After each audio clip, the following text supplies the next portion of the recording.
It all started on a typical Friday evening when I decided to treat myself to a nice, relaxing dinner after a long week of work.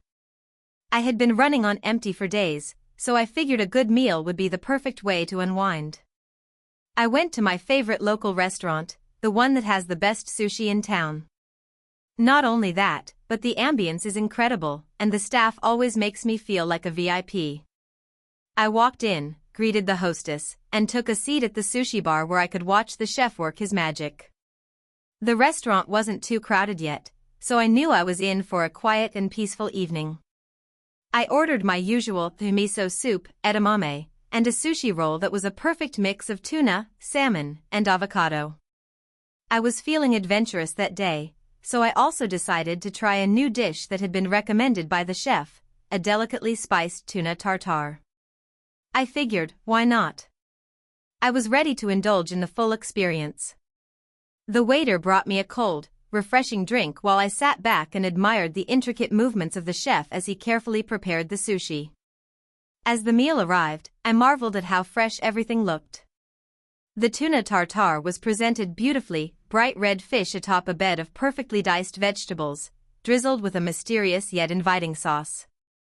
I took my first bite, and immediately, I felt like I had been transported to another dimension of flavor. It was perfect. The balance of spice, the smoothness of the tuna, and the subtle tang of the sauce, it was an explosion of joy. But as I chewed, something odd happened. The taste of the tartare lingered in my mouth, but not in the pleasant way I had hoped. There was a strange, metallic aftertaste. I pushed through it, assuming it was just a fluke, and moved on to the rest of my meal. I ate the sushi, the miso soup, and even the edamame with a little more enthusiasm than usual. But that aftertaste from the tuna tartare wasn't going away. After finishing my meal, I sat back, thinking I'd give it a few moments for everything to settle before leaving. That's when things started to get really weird. I started feeling nauseous. It was subtle at first, just a little queasiness in my stomach, but it quickly escalated. My head began to feel light, and a cold sweat broke out across my forehead. I tried to brush it off, but it was getting hard to ignore. I stood up from my seat at the sushi bar, trying to maintain my composure, but the dizziness only intensified. My vision blurred slightly, and I knew I needed to get out of there. I staggered towards the front door, hoping to get some fresh air, but as soon as I stepped outside, the world around me began to spin. I wasn't sure if it was the food or if I was just coming down with something, but I could feel my legs give out beneath me. I collapsed onto the sidewalk, my stomach churning in a way I had never experienced before. I looked around, trying to make sense of what was happening, but everything seemed to be moving in slow motion. I tried to pull myself together, but the dizziness made it impossible to focus. I remember trying to pull out my phone, but my hands were shaking so much I could barely hold onto it. Thankfully, a passerby saw me struggling and immediately rushed over. She knelt down beside me and asked if I was okay. I must have looked like a disaster, sweating, pale, and barely able to keep my eyes open. I tried to speak, but all that came out was a weak groan. She helped me sit up and then asked if I wanted her to call an ambulance. At this point, I didn't know what to do.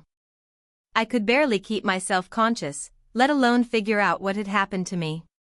I managed to nod weakly, and before I knew it, an ambulance arrived. I was helped into the vehicle and rushed to the hospital, where they quickly hooked me up to N4 to rehydrate me. As I lay there, feeling like I was drifting in and out of consciousness, I couldn't stop thinking about the tuna tartare. Had it been contaminated? Was it the cause of this nightmare? Or was I just being paranoid?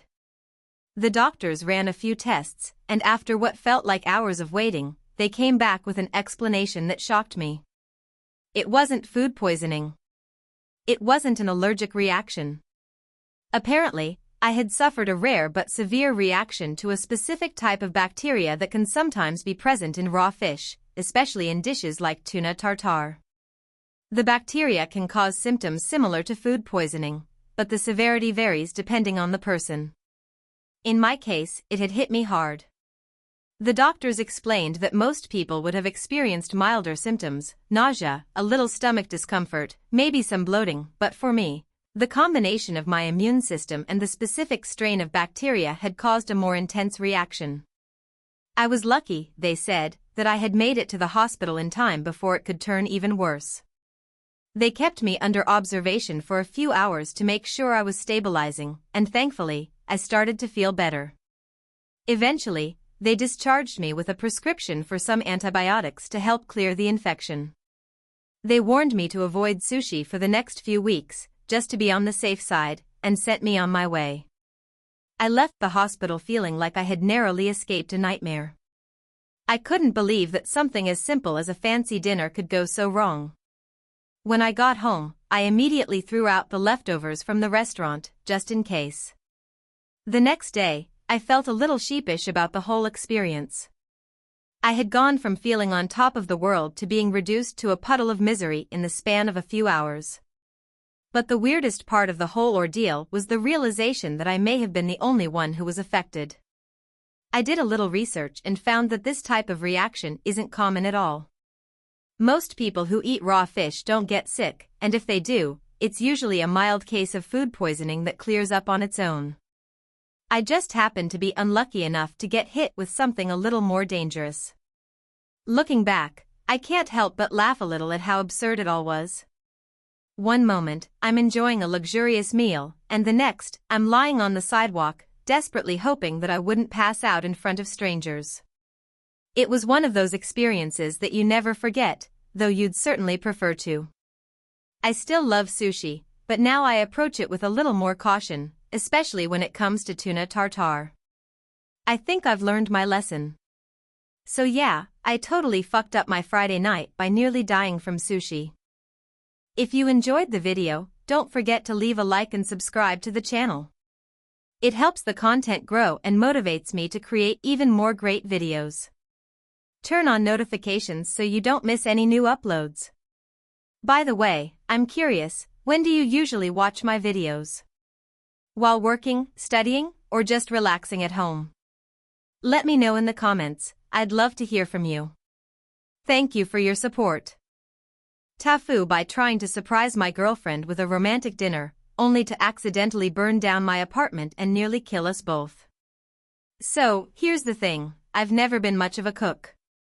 My usual idea of dinner is something you can microwave in 2 minutes or throw together in under 5, but my girlfriend, let's call her Sarah, is a total foodie. She knows everything about food, how to pair wines, the difference between organic and non-organic, and even how to cook some pretty advanced meals. She makes it look effortless. And me? Well, I can burn toast. We've been dating for about 6 months now, and I really wanted to do something special for her.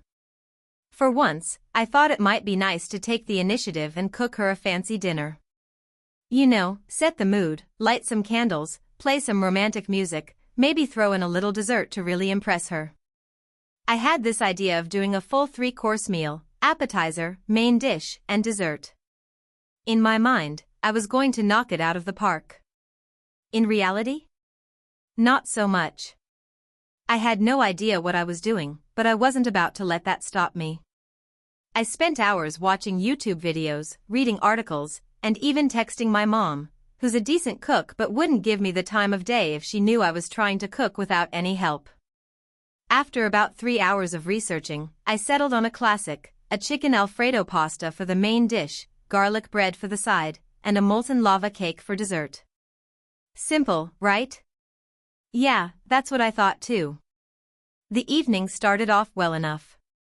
I picked up all the ingredients, chicken breasts, fettuccine, Alfredo sauce, because I'm not that brave, bread, and chocolate for the lava cake.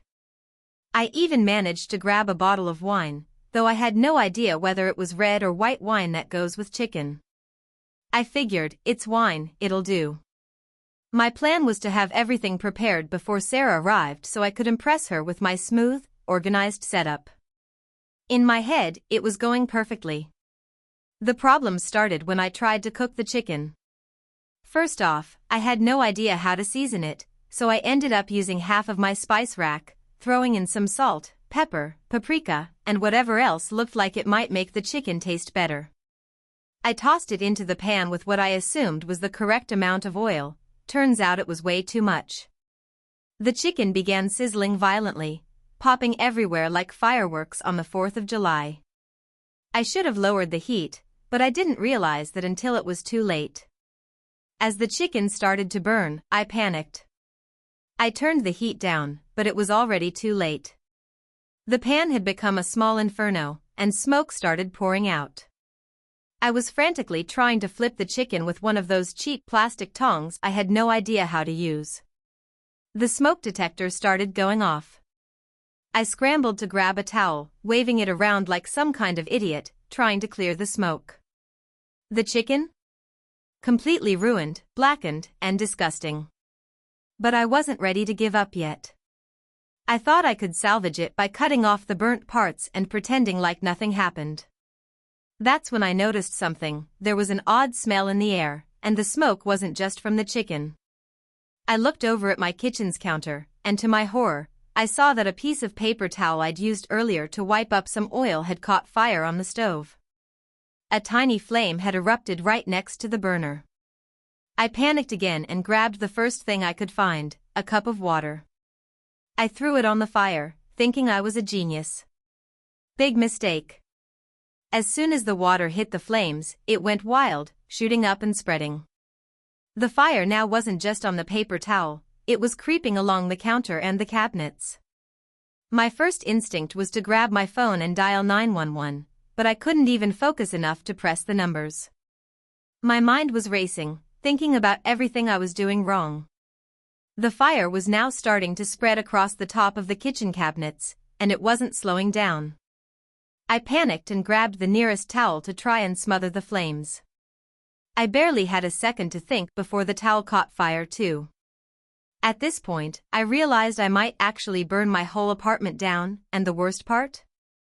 I hadn't even told Sarah that I was trying to make dinner. She was on her way, and I could already imagine her walking in and seeing me, an idiot, surrounded by fire, in what could possibly be the worst first impression I've ever made.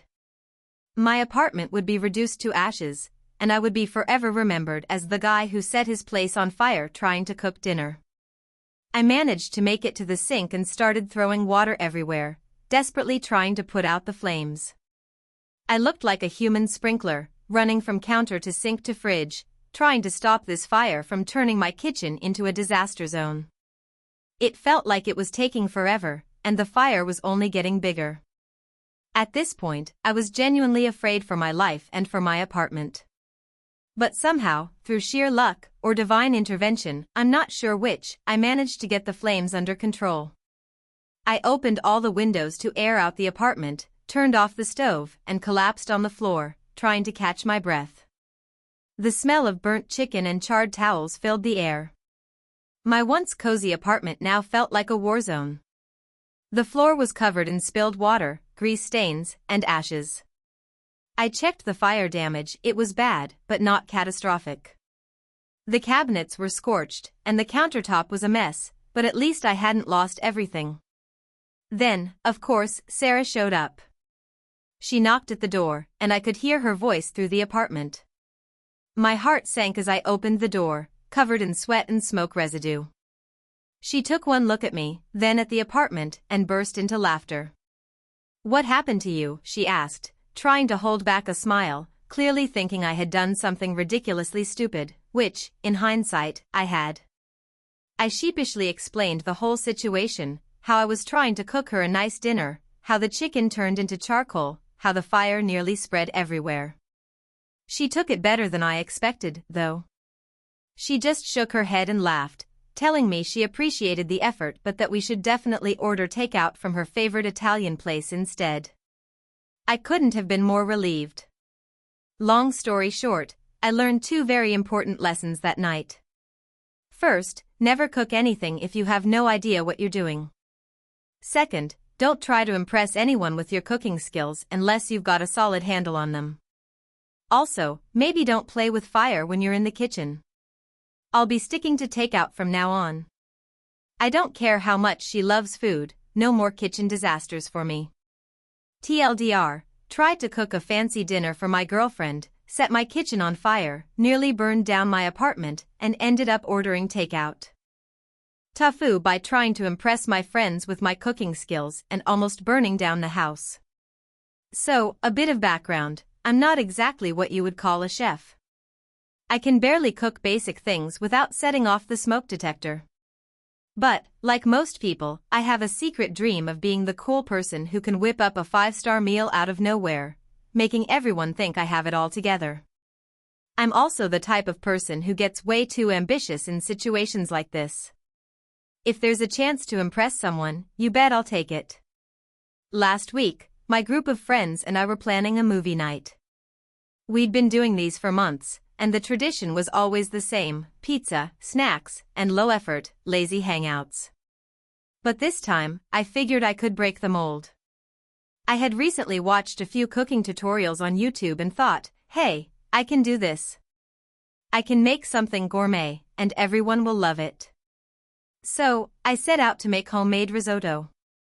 Not just any risotto, but a truffle-infused, fancy-sounding one. I'd read it's an easy dish to make and very sophisticated, so surely this would win me some points in the cool department, right? I didn't tell anyone I was attempting this, though, so it would be a surprise. You know, keep up the air of mystery. I told my friends I would be bringing something special to the movie night and left it at that. The pressure was on, but I was ready. I'd watched enough tutorials, read enough recipes, and even mentally prepared myself for the mess I was about to create in the kitchen. Now, I'm sure you can see where this is going. I should have done a test run before inviting everyone over. But, of course, I didn't. Why would I? I was going to nail it. At least that's what I kept telling myself. I gathered all the ingredients: arborio rice, truffle oil, parmesan, chicken stock, garlic, butter, the works. Everything was set up in my kitchen, and I was ready to go. Or so I thought. First mistake, I didn't realize how much attention risotto needs while cooking. Apparently, you're supposed to stir it constantly for the entire process. Did I do that? Of course not. I thought it would be fine if I just set it on low and stirred occasionally. Spoiler alert, it was not fine. Not even close. About 20 minutes into the process, I started to smell something burning. I thought it was just the garlic or maybe a bit of rice sticking to the bottom. No big deal, right? I stirred a bit more aggressively, thinking it would solve the issue. But that scent was getting worse. Much worse. My first sign that something was wrong was the rising smoke. I opened the lid to check on my pot and was immediately greeted with a plume of smoke, almost like it was a smoke machine at a concert. My risotto had, in fact, begun to burn. A quick check of the bottom of the pot confirmed my worst fear: it was charred beyond recognition. A part of me wanted to cry, but I was too busy trying to save face. This was supposed to be my big moment, and it was slipping away faster than a greased pan. I quickly turned off the burner and opened a window to clear out the smoke, which only made the situation worse. The smoke detector went off, and not just a little beep, it was the full-on blaring alarm that made everyone in the neighborhood aware that something was amiss in my apartment. At this point, my friends had arrived, and they could hear the alarm from the hallway. One of them knocked on my door, and I had to open it while standing there in a cloud of smoke, desperately fanning the air with a towel to try and get rid of it. My kitchen looked like it belonged in a disaster movie, and I'm sure I did, too, with my red face and frantically waving arms. Are you okay?" my friend asked, clearly concerned but trying not to laugh. Yeah, everything's fine. Just setting up the risotto," I said, doing my best to sound casual as if I hadn't just nearly set my place on fire. They stood there for a second, clearly unsure whether they should intervene or just leave me to it. I tried to laugh it off, but I could feel the sweat trickling down my back as I looked at the blackened remains in the pot. We all went into the living room, and I frantically searched for something to salvage the night. I couldn't serve them what I had just created. But I also couldn't admit that I had ruined the whole thing. I was not about to let them see me fail like this.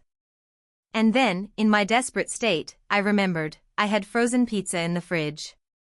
Not exactly the gourmet meal I had promised, but it was something.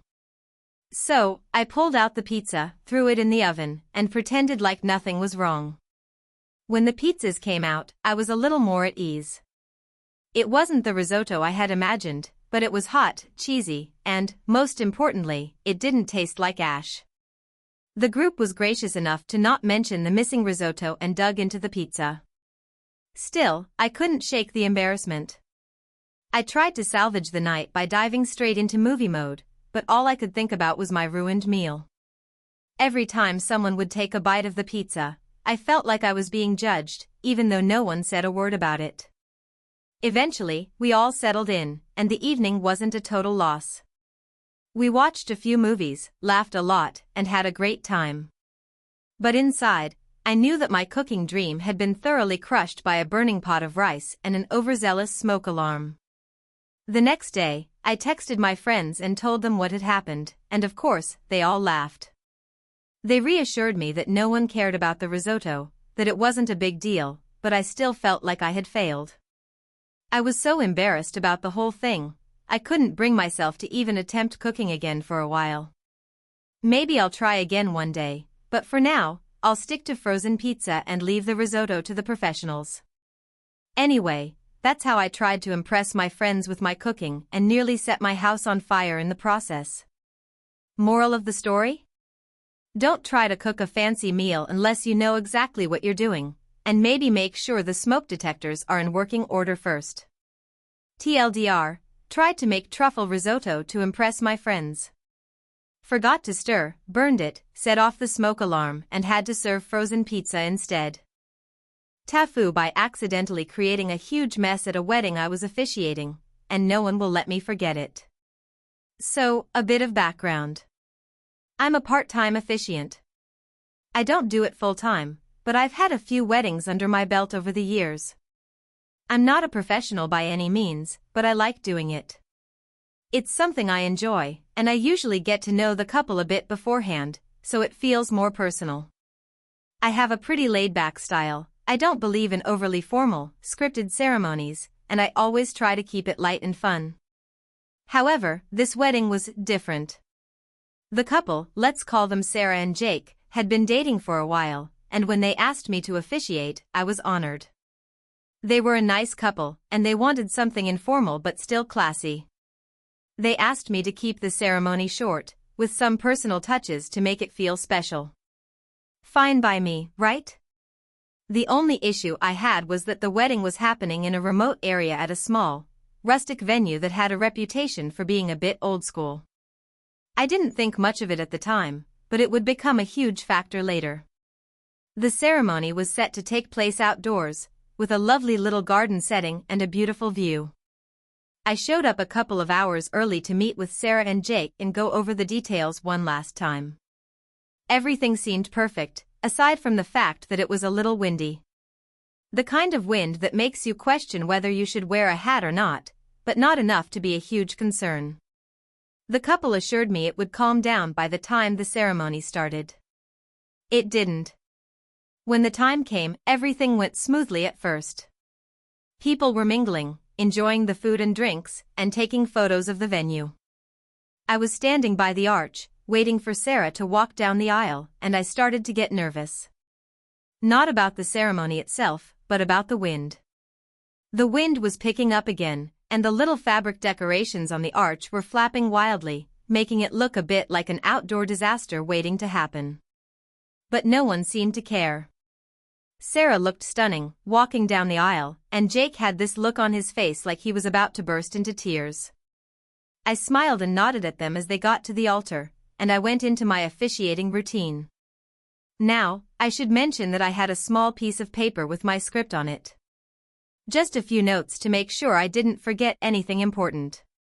I'm not someone who memorizes everything, especially when there are a lot of little details to remember. So, I pulled out the paper and started reading off it, making sure everything was perfect. And that's where things started to go wrong. As I was reading, I noticed something odd in the corner of my eye.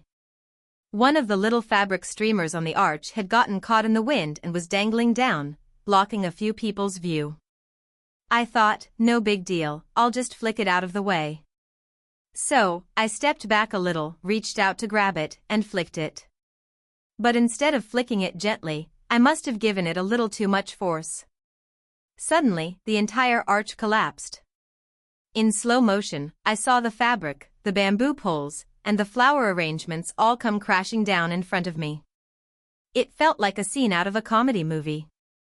The guests gasped, the wind howled louder, and the couple stood there, frozen. Sarah's mother let out a little squeal of horror. I quickly tried to salvage the situation, saying something like, "Well, that's one way to keep it interesting," but it only made things worse. People were looking at me like I was the idiot who had just wrecked the ceremony. Which, to be fair, I was.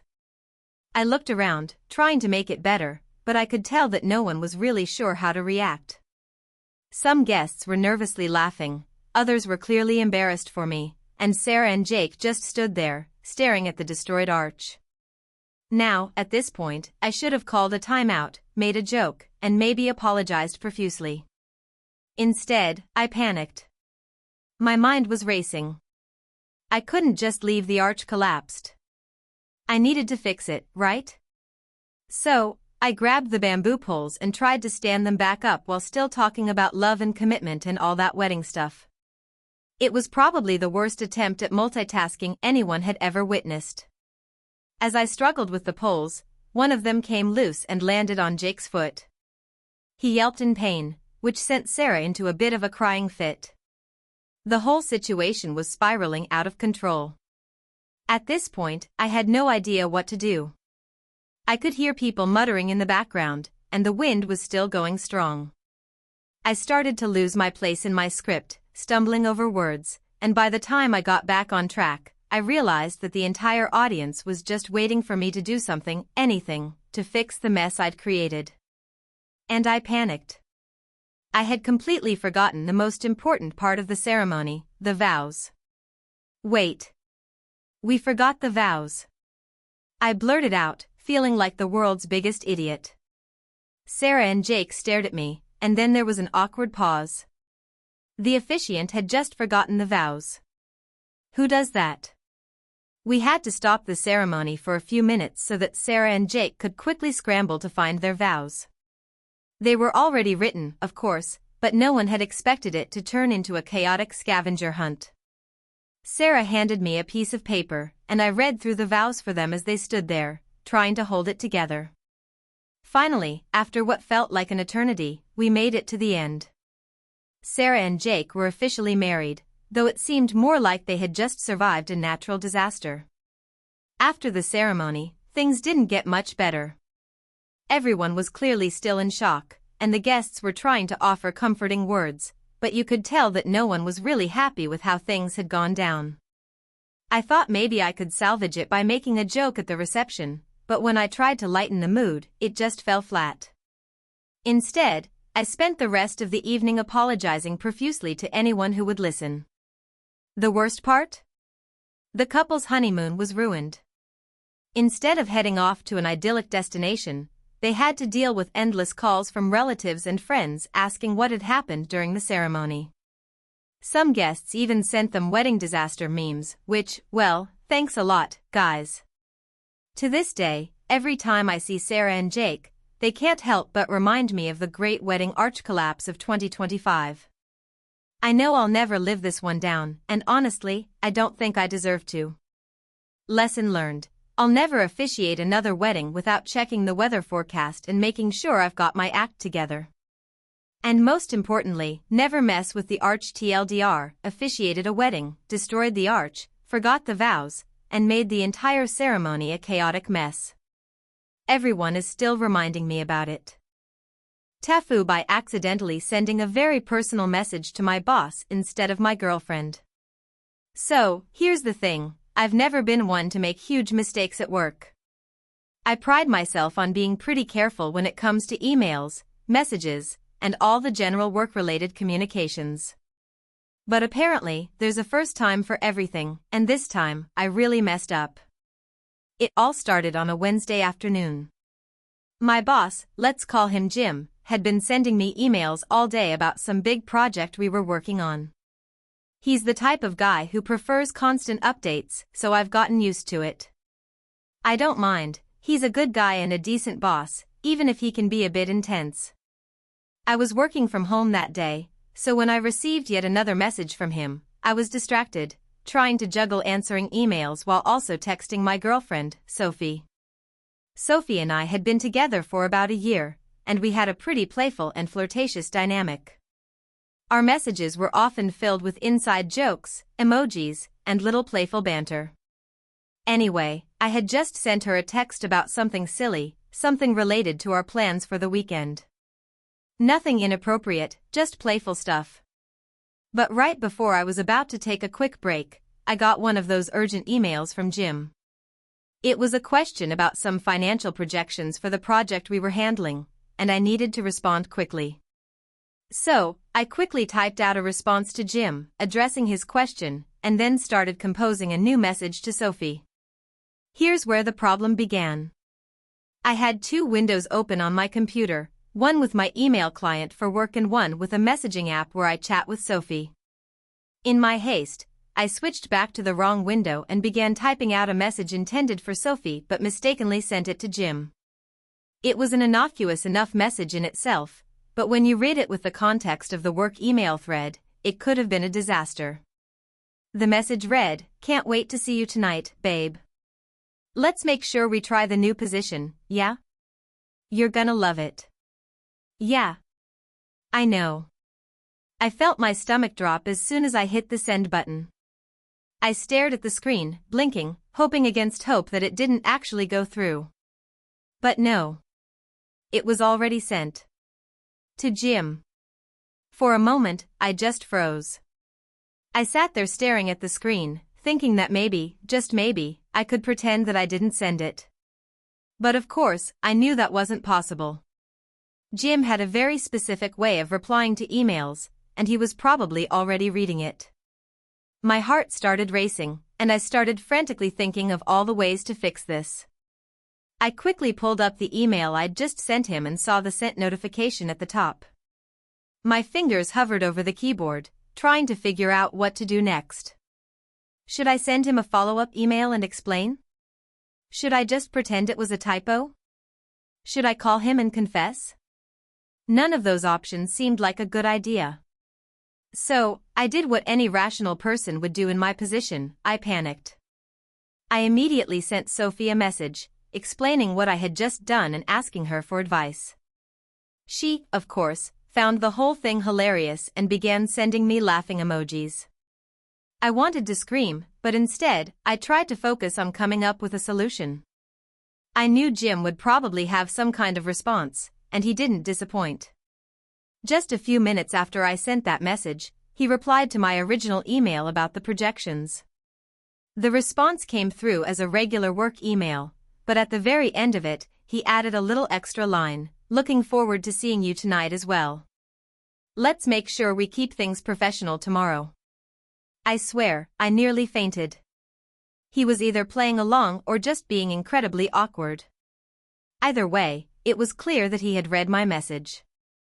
I couldn't decide if I wanted to crawl into a hole and never come out or just quit my job right there. It was so painfully awkward, and I didn't know what to do next. After a few more minutes of trying to keep my cool, I decided that I needed to address it head-on. I couldn't leave it hanging there and risk things getting even weirder. So, I sent Jim a follow-up email, trying to explain my mistake without sounding like a complete fool. It went something like this: "Hi Jim, I just realized that I may have accidentally sent you a message that was intended for someone else. I wanted to apologize for any confusion or discomfort it may have caused. I assure you it was a mistake, and I'll be more careful in the future. Thank you for understanding." I hit send and then immediately closed my laptop, hoping that when I came back to it, things would have settled down. Sophie, still texting me, found my message hilarious and kept egging me on to check my email. I resisted for a while but eventually caved. When I opened my inbox, I saw a reply from Jim. Not a problem, my name. Thanks for clearing that up. Looking forward to working with you on the project tomorrow. Keep up the good work. It was a professional and neutral response, and honestly, it made me feel both relieved and embarrassed. He had completely ignored the awkwardness and moved on like a pro, but I was still left feeling like I had just committed a career-ending faux pas. The rest of the day was a blur of nervous glances and trying to avoid eye contact with my screen. Every time I thought about it, I felt my face flush with embarrassment. I could only imagine what Jim was thinking. But here's the kicker, I didn't hear anything more from Jim about it after that. The project continued as usual, and I didn't feel any strange tension at work. A few days later, he even sent me an email about a new task with no mention of the incident whatsoever. It was like nothing had happened.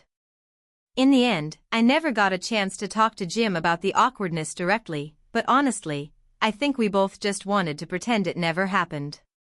It was one of those moments that could have been a total disaster, but somehow turned out okay, even though I'll never fully understand how Jim handled it with such grace. And as for Sophie, she never lets me forget it. Every time we're texting, she'll send me something along the lines of "Can't wait to see you tonight, babe," just to remind me of my epic fail. Lesson learned, never, ever multitask while trying to work in text. Oh, and always double-check who you're sending messages to, especially if they involve anything remotely personal. That's my TIFU.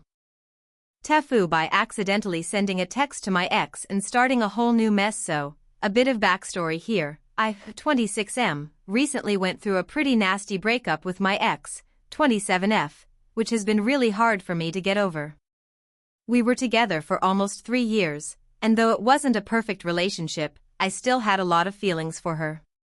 We broke up about 6 months ago, and since then, I've been doing my best to move on, even though it's been a struggle. I've been out with friends, tried dating a bit, and generally just keeping busy.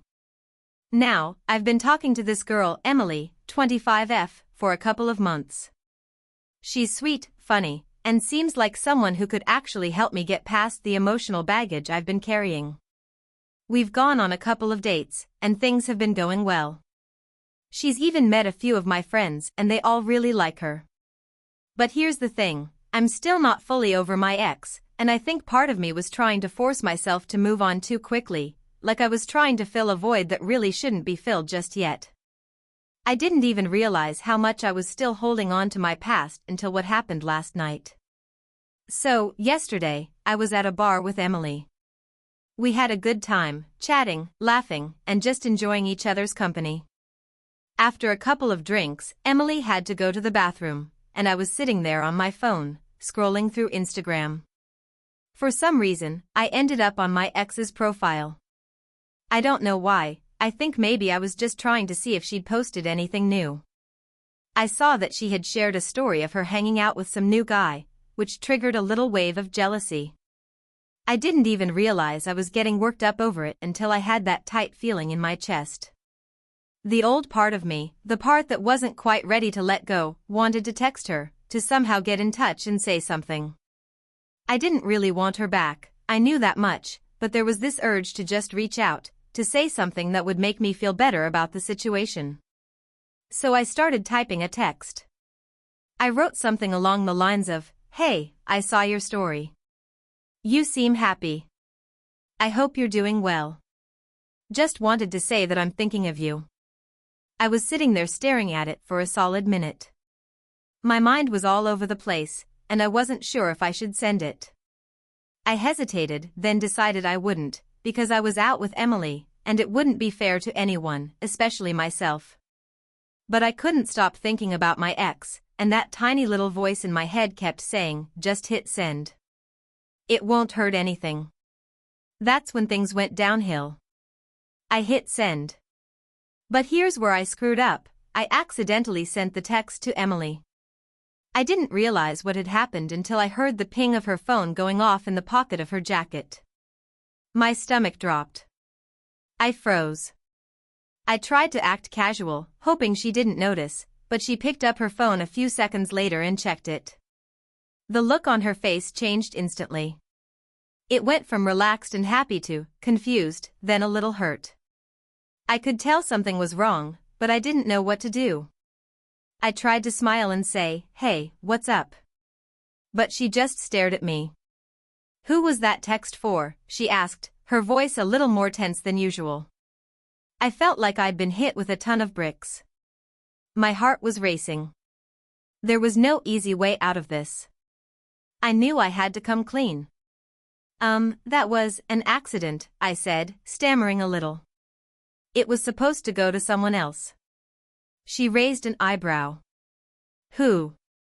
And in that moment, I knew I had two options. I could either lie and pretend like I didn't just send a message to my ex, or I could own up to the mistake and explain what happened. I opted for the latter because, at the very least, I wanted to be honest with her. It was for my ex," I said quietly.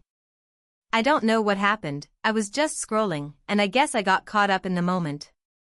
I didn't mean to send it to you." Emily's face fell. She put her phone down on the table and folded her arms.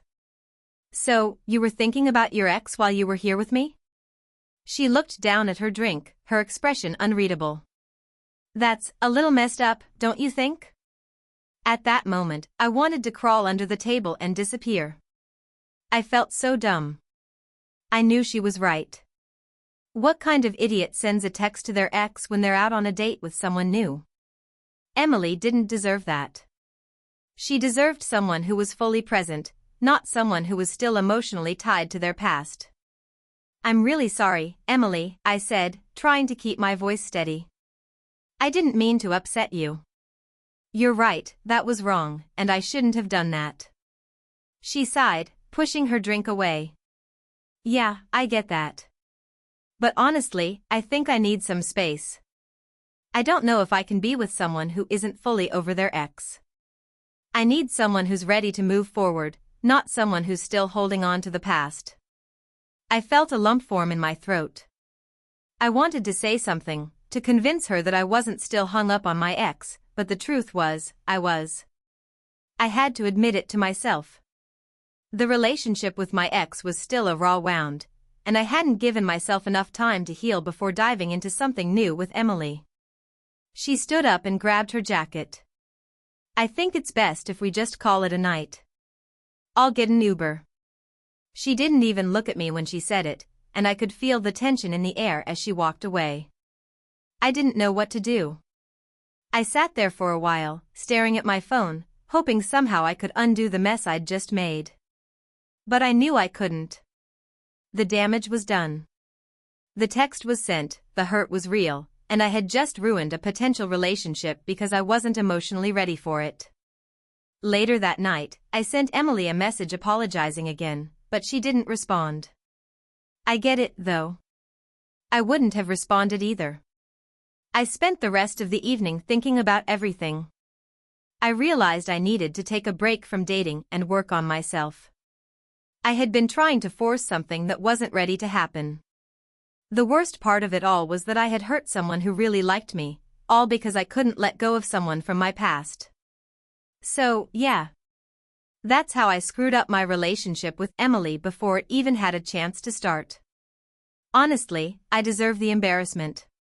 I'm just hoping I can learn from this and not repeat the same mistake again. TLDR, sent a text meant for my ex to my date, causing her to get upset and call it off. I wasn't ready to move on and messed things up with someone new. TIFU by accidentally sending a very embarrassing message to my boss. So, I, 28M, have been working at a marketing firm for about 3 years now. It's a pretty chill job with decent pay, and I get along well with most of my coworkers. My boss, however, has always been a little stiff. He's the kind of guy who only talks about work and his family, never really cracking a smile or engaging in anything that doesn't involve a PowerPoint. But despite his lack of personality, he's been a fair boss and never gave me a reason to dislike him until today. It all started with a very ordinary workday. It was a Tuesday, around 10:30 a.m., when I was chatting with a friend of mine, Jason, on Slack. We've known each other since college, and we're pretty comfortable around each other. In fact, we like to joke around a lot, and our conversations often include memes, sarcasm, and a heavy dose of crude humor. This particular chat started innocently enough with me asking if he had any good plans for the weekend, but quickly devolved into something much worse. You see, Jason and I have a long-running joke where we send each other these absurdly inappropriate and intentionally awkward memes. Think of the worst type of internet humor, things that would make your grandma faint if she saw them. We know it's ridiculous, but it's our thing. Usually, we just laugh it off, and no harm done. But today, I made a terrible mistake. I was in the middle of my conversation with Jason, laughing at one of his memes, when my phone buzzed with a Slack message. It was from my boss. He had sent a simple one-liner, *, can you send me the updated report? Need it for the meeting in an hour. * now, here's where things took a turn. My phone was connected to my work computer, and I had just gotten into the habit of responding to Slack messages via my phone for a faster reply. I was too lazy to go over to my desk, so I just pulled my phone out and typed a quick reply. But here's the catch, I had forgotten that my last used Slack chat was with Jason. So, instead of replying to my boss with a simple "sure, I'll send it right over," I accidentally responded to my boss with the meme that Jason had just sent me. It was bad.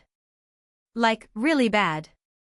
The meme was a distorted image of a cartoon character making an exaggerated O face with text that read, *, when you realize you've been emailing your boss pictures of your dogs but whole for the past hour.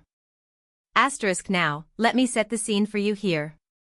This meme was something that we thought was hilarious in the context of our friendship, but when taken out of context and sent to a boss you barely know outside of work-related interactions, it's a nuclear-level disaster. I didn't realize what had happened at first. I thought I had sent the message to Jason instead of my boss. I sat there for a moment, looking at my phone, grinning to myself like an idiot, thinking, * man, Jason is going to die laughing when he sees this. But then, as I looked at my phone again, I saw that the chat was labeled boss, not Jason. My heart immediately sank to my stomach. I had just sent the meme to my boss. Panic set in as I frantically looked for the undo button, but Slack doesn't have an undo feature for mobile, so my only option was to try and salvage the situation before my boss could read it. I quickly typed another message, something along the lines of, * sorry, that was meant for a friend. Here's the report you requested. *, but at that point, it was too late. I knew what was about to happen. I waited. Seconds felt like hours. And then, nothing. No response. The silence was deafening. I spent the next 30 minutes refreshing my phone obsessively, convinced that my boss was going to either fire me on the spot or at least pull me into his office to have an incredibly awkward conversation. But still, nothing. I tried to keep myself busy by finishing up the report he had asked for, but my mind was constantly racing, replaying the scene over and over in my head. The meme. The horrified look on my boss's face when he saw it. The cold, silent fury that would inevitably follow. It wasn't until about an hour later that I finally got a response. It wasn't from my boss directly, though. It was from Jason. He had seen the meme, and as expected, he thought it was hilarious. He even sent me a message saying, * bro, you actually sent that to your boss? LMAO, you're dead. * I could feel my skin crawling as I typed back, * yeah, and I'm pretty sure I'm going to be unemployed by the end of the day. * by then, my boss had still not responded to the original message. At this point, I was convinced he was drafting a long, formal letter explaining how I was a disgrace to the company and needed to leave immediately. But then, just as I was about to go on my lunch break to wallow in self-pity, I got the notification that my boss had left a reply. I braced myself. I opened the message, and there it was, * thank you for sending the report. Also, good one on the meme. Got a good laugh out of that. * wait. What? I read it again. And again. And then I checked the timestamp. It was 20 minutes ago. I had missed it while spiraling in a panic. I honestly couldn't believe it. Not only did my boss not fire me, but he had actually laughed at the meme. And to top it off, he even appreciated the humor. I didn't know how to respond. Should I acknowledge the awkwardness? Should I pretend I meant to send it to him all along? After a few minutes of contemplating, I just replied with a simple asterisk, glad you enjoyed it. I'll make sure the report is in on time next time, haha. Asterisk, he responded with, asterisk, no worries. It's a good reminder to keep things light around here. Just don't make it a habit, okay? Asterisk, and that, ladies and gentlemen, is how I survived sending an inappropriate meme to my boss. I'm still not sure if he's just a really chill person or if he was too uncomfortable to confront me about it, but either way, I'm counting my lucky stars. TLDR, sent a ridiculously inappropriate meme to my boss by accident. Thought I was about to get fired, but he laughed and said to keep it light. TIFU, by trying to impress my girlfriend with my cooking skills, so I, 26M, have been dating this amazing woman, Sarah, 24F, for about 6 months now. Things are going great, we've been having fun together, laughing, going on dates, and generally enjoying each other's company. One thing about Sarah that I absolutely love is that she's a big foodie. She's constantly sharing recipes, telling me about cool new restaurants she wants to try, and has an impressive palate for someone her age. She's also a huge fan of home-cooked meals, which I thought was perfect because I've always wanted to learn how to cook better. So when I got the idea to impress her with a home-cooked meal, I thought I was in for a win. Spoiler alert, I wasn't. It all started last week when I was browsing Reddit and stumbled across a post where someone made this ridiculously complicated French dish called coq au vin. The recipe was pretty long, but I thought, hey, this sounds like something a real chef would make. If I pull this off, I'll look like a culinary genius. Sarah would be so impressed. I decided that I was going to make this dish for her when she came over for dinner that Friday. It was going to be a surprise, so I didn't tell her. I figured the element of surprise would make it even better. I went to the grocery store after work and gathered all the ingredients. I'm talking chicken, red wine, mushrooms, onions, garlic, bacon, and a bunch of fancy herbs and spices I'd never heard of. As I was shopping, I felt this strange sense of confidence building up inside me, like I was some kind of professional chef. I even picked up a bottle of expensive red wine that I didn't know how to pronounce but thought would impress Sarah. I also grabbed a bottle of cheap wine for myself because, well, I figured I might need it. The night of the big dinner arrives. I had spent the whole afternoon preparing the dish. My kitchen was a mess. There were pots and pans everywhere, and I had spilled a decent amount of red wine on the floor, which, of course, wasn't the cheap bottle. I even had a minor panic moment when I couldn't find the thyme and rosemary, which, if you ask me, felt like the kind of thing that could ruin the entire dish. I spent a good 10 minutes rummaging through my kitchen drawers before realizing I'd accidentally bought the dried version instead of fresh. At that point, I figured I could just make do, but it did make me a little nervous. The recipe itself was a lot of work. I had to sear the chicken, caramelize the onions, cook the bacon, and then braise everything in the wine. It all seemed pretty straightforward on paper, but in reality, it felt like I was juggling about 5 different tasks at once. I kept having to turn the heat up and down, stir constantly, and pray that nothing was burning while I was dealing with another step of the recipe. I also got a little too ambitious and started trying to make some mashed potatoes as a side dish from scratch. Let's just say, by the time I was halfway through the meal, I realized that making mashed potatoes with a hand masher when you're already overwhelmed is a terrible idea. I had lumps. Lumps everywhere. Now, I should have known better than to expect everything to go smoothly. As I'm stirring the wine sauce, I realize that I've probably overcooked the chicken, and there's a chance that the wine sauce is too thick. To make matters worse, the smell in the kitchen is not quite right.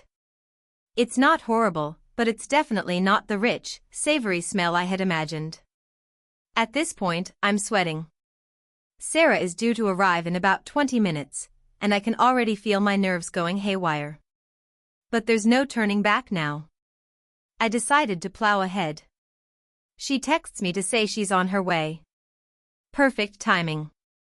I frantically try to salvage the dish. I taste the wine sauce, and it's way too salty. I don't know what happened, but I must have mismeasured the salt or the broth. It's like the salty ocean in my mouth. Great. Now I'm in full panic mode. I quickly try to dilute it with more wine, but I think I just made things worse. Meanwhile, the potatoes are still lumpy, and the chicken, well, I don't even know how to describe it. It's kind of dry, and I can tell that it's not cooked the way it should be. But, again, I'm not giving up. I tell myself that with enough seasoning, it'll all taste fine. Sarah knocks on the door, and my heart nearly stops. I open the door to greet her with a big, forced smile. She's holding a bottle of wine, and she's looking at me with that excited, hopeful expression. She tells me she's starving and asks if she can help with anything. I tell her it's all under control and that she can just relax. Inside, I'm freaking out. The room smells like burnt onions, and I'm pretty sure she's already noticed something is off. She seems to buy my everything's fine act, though, and we head to the dining table. I serve the food, trying to act casual about it. The coco vin looks pretty terrible. The sauce is way too thick, and the chicken looks like it's been cooked to the point of petrification.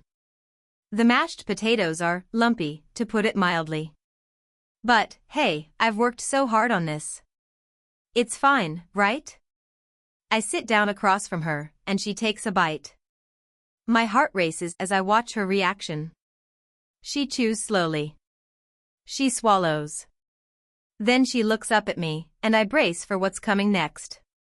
She puts her fork down and says, "This is, interesting." My stomach drops. "What do you mean, interesting?" I ask, trying to hold back the panic. "Well, it's definitely unique. The wine sauce is a bit strong, and the chicken is a little dry." She pauses. The potatoes, though, she picks up a forkful, hesitates, and adds, "They're definitely mashed, that's for sure." At this point, I can't take it anymore. I burst out laughing. I tell her everything, how I followed this overly complicated recipe, how I got way too stressed, and how it all went terribly wrong. She laughs too, and to her credit, she doesn't judge me. Instead, she tells me that it's the thought that counts and that she appreciates the effort. We end up ordering takeout, and she reassures me that it's okay, but I can tell she's trying to spare my feelings. We have a good time, and we laugh about it.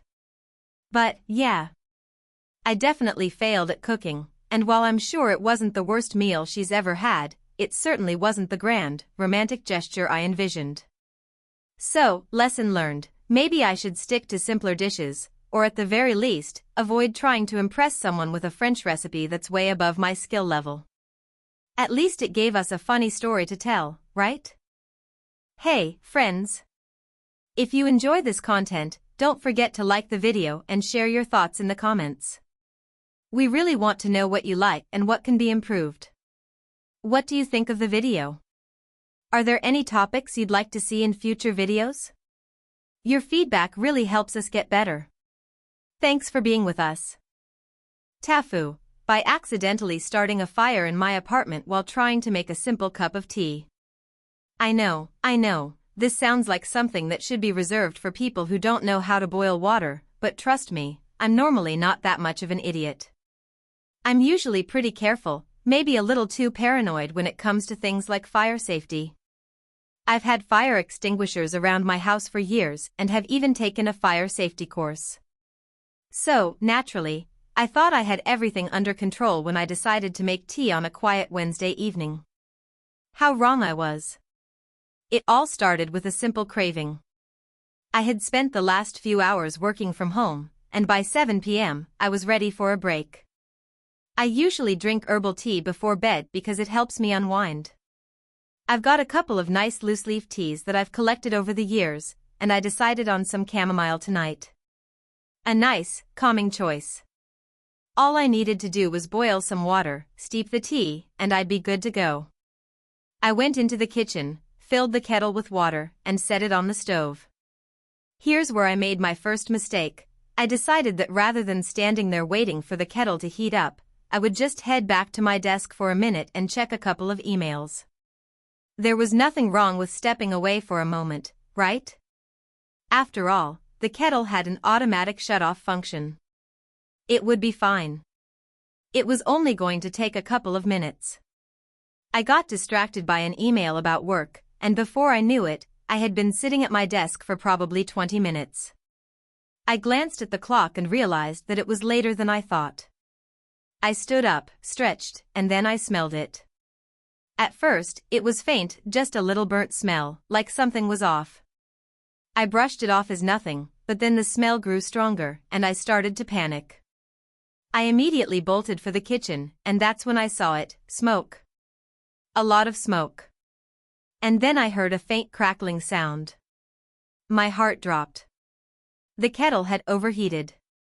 Not only had it boiled dry, but somehow, the metal bottom had started to burn. A large patch of the kitchen counter beneath the kettle was scorched, and the wood around the stove was now smoldering. There was a small flame in the corner of the counter, and it was spreading. I froze for a moment, unsure of what to do. My brain was struggling to process the situation. In my panic, I did what anyone who's seen too many movies would do. I grabbed the nearest thing that could put out the fire. In my case, it was a dish towel. Let me just pause here and tell you that a dish towel is probably one of the worst things you could ever use to extinguish a fire. I should have known that, but in the heat of the moment, I wasn't thinking clearly. As soon as I touched the towel to the fire, it immediately ignited. I now had a flaming towel in my hands. At this point, the fire wasn't just a little ember anymore. It had spread to the wooden cabinets, and smoke was pouring out of the kitchen. I could see the flames licking at the edge of the cabinet doors. My heart was racing. I didn't know what to do. I threw the towel on the floor in a panic, hoping it would extinguish itself, but it only made things worse. The fire was now spreading faster than I could react. I bolted to the other side of the apartment to grab my fire extinguisher. I had the fire extinguisher under my sink, just like I always did. The only problem? I was so worked up that I couldn't remember how to use it. I had a moment of complete brain freeze. You know those situations where you've done something 100 times, but in the most stressful moment, you forget everything? That was me, standing there in the kitchen with the fire extinguisher in my hands, staring at it like I had never seen one before. After what felt like an eternity, I finally managed to pull the pin and point the nozzle at the fire. I squeezed the handle and a white foam sprayed out, engulfing the flames. For a brief moment, I thought it was all over. The fire was out. My kitchen was saved. But then, I realized the foam had covered the entire counter and spread to other areas of the kitchen. I looked down, and the floor was slick with foam, and it was only a matter of time before I slipped in it. I grabbed my phone and called 911. "I've had a small fire in my kitchen," I said, trying to stay calm. The dispatcher told me to leave the apartment immediately and wait for the fire department. I didn't argue. I grabbed my laptop and my phone and ran out of the building, completely panicked. I stood outside for what felt like forever. The fire department arrived within minutes. Thankfully, it hadn't spread outside of the kitchen. The firefighters took control of the situation, making sure everything was safe. They even jokingly told me that, while I may have saved the apartment, I had made their job a lot harder by spraying foam everywhere. The damage was mostly confined to the kitchen. The cabinets and counter were burned, and the walls were blackened from smoke. The fire itself was small, but the mess I had made with the extinguisher was everywhere. The firefighters gave me a rundown of what happened, including how I had apparently neglected to check the kettle and left it unattended for too long. They told me it was a good thing I had a fire extinguisher, but I definitely wasn't getting any praise for how I had handled the situation. In the end, the damage wasn't as bad as it could have been, and I was lucky that the fire department got there so quickly. I learned a valuable lesson that night: always stay in the kitchen when you're boiling something. And never, ever try to put out a fire with a dish towel. Since then, I've made a rule that no matter how small the task, I stay in the kitchen while something's on the stove. I also swapped out my old dish towel for an actual fire blanket, just in case. As for the kitchen, it took a few weeks to get everything back to normal. And the kettle? It's permanently retired. So, yesterday was one of the most embarrassing and chaotic days of my life, and I'm still cringing just thinking about it. It all started with me being invited to my best friend, Dave's wedding. Dave and I have been close since college, and when he got engaged to his now wife, Sarah, I was thrilled to be included in the wedding. I'm not going to lie, I had my doubts about the whole thing. Dave's always been a bit of a disaster when it comes to relationships, but hey, if he was happy, I was going to be supportive. I showed up at the venue, which was a beautiful outdoor garden at a fancy hotel, and it looked like something out of a fairy tale. Flowers everywhere, a pristine aisle, and a big white arch with draped fabric and twinkling lights. I was already feeling a little out of place in my dress shoes and suit. But I was excited to catch up with old friends and watch Dave finally tie the knot with Sarah. Everything was going smoothly as the guests started arriving. There were lots of laughs and chatter, and I quickly caught up with some college buddies I hadn't seen in a while. Drinks were flowing, and there was a light buzz in the air. I even helped with some last-minute arrangements because, apparently, the wedding planner had gotten stuck in traffic. This was all happening an hour before the ceremony, so there was still plenty of time. As the ceremony was about to start, I made my way to my assigned seat.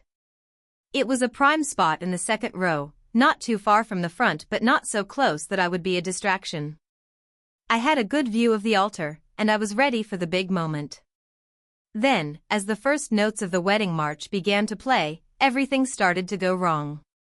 The bride, Sarah, was absolutely stunning. She walked down the aisle looking like a vision in white, and the crowd gasped. The wedding was unfolding perfectly. But then, something unexpected happened. I had a bit too much to drink. The nerves and excitement had made me overindulge in the pre-wedding cocktails, and as I stood to give Sarah a round of applause, my feet betrayed me. I tripped.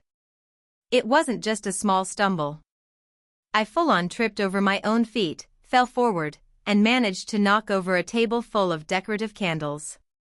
These weren't your typical tea lights. They were the tall, heavy, wax-filled kind that had been carefully placed along the aisle to add a romantic ambience. Well, let's just say that table didn't stand a chance. Candles went flying everywhere, and one of them landed directly on a bouquet of flowers. The bouquet immediately caught fire, and before anyone could react, the flames started spreading to the nearby drapery. At first, it was a small flicker, but within seconds, the fabric was up in flames. People started screaming and running around trying to put out the fire, and I froze, absolutely mortified, unable to do anything. Some quick-thinking guests grabbed nearby bottles of water, but that only made the fire worse, as it turned out the drapery was fire-resistant, and the water just spread the flames. The venue's staff scrambled to call for the fire department, and within minutes, the entire scene had turned into absolute chaos. Meanwhile, I stood there like an idiot, too embarrassed to even look at anyone. In the midst of all this, Sarah, the bride, still standing in the middle of the aisle with her father, looked up at the fire, her face turning pale. She began to tear up. I wanted to crawl into a hole and never come out. I mean, I had ruined the most important day of my best friend's life. And not just ruined it, I had literally set the place on fire. Finally, the fire department arrived, and thankfully, they managed to get everything under control without too much damage to the venue, but it was clear that the wedding was going to be a disaster. The fire had destroyed a portion of the flowers, and the delicate fabric drapery that was meant to frame the ceremony was now a charred mess. The scent of burnt wax and smoke hung in the air. Dave, who had been waiting for his bride at the altar, looked completely stunned. He had been waiting for his moment, and instead, there I was, standing like an idiot, watching everything fall apart.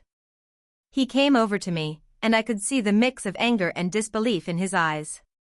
Are you serious? Dave asked, his voice low, as he grabbed my arm and pulled me to the side. What the hell happened? I don't know, I stammered, still in shock. I tripped, and then, I can see that. But you just ruined the whole ceremony, man. Sarah's crying now. She's a wreck. What are we going to do? I had no idea what to say. I'll do whatever I can to make it right. I'm so sorry. I never meant for this to happen. Dave's face softened slightly, but you could tell the damage had been done. Just get it together. I'm going to go try to calm Sarah down.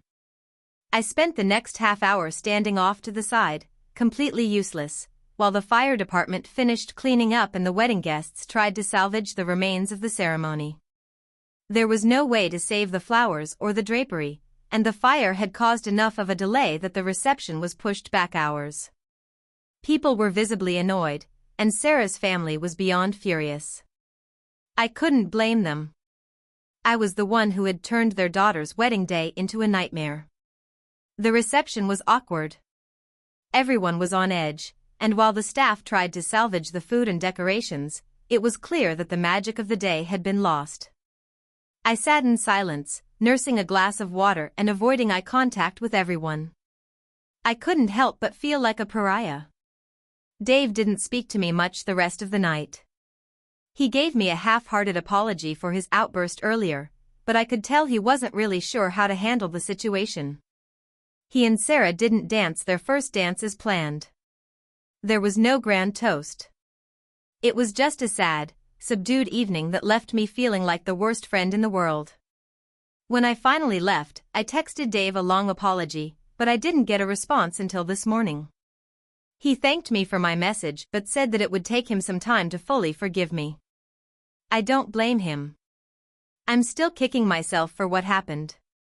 I mean, I didn't just ruin the wedding, I burned it down, literally. So, yeah. I think I'll be sitting out any future weddings I'm invited to.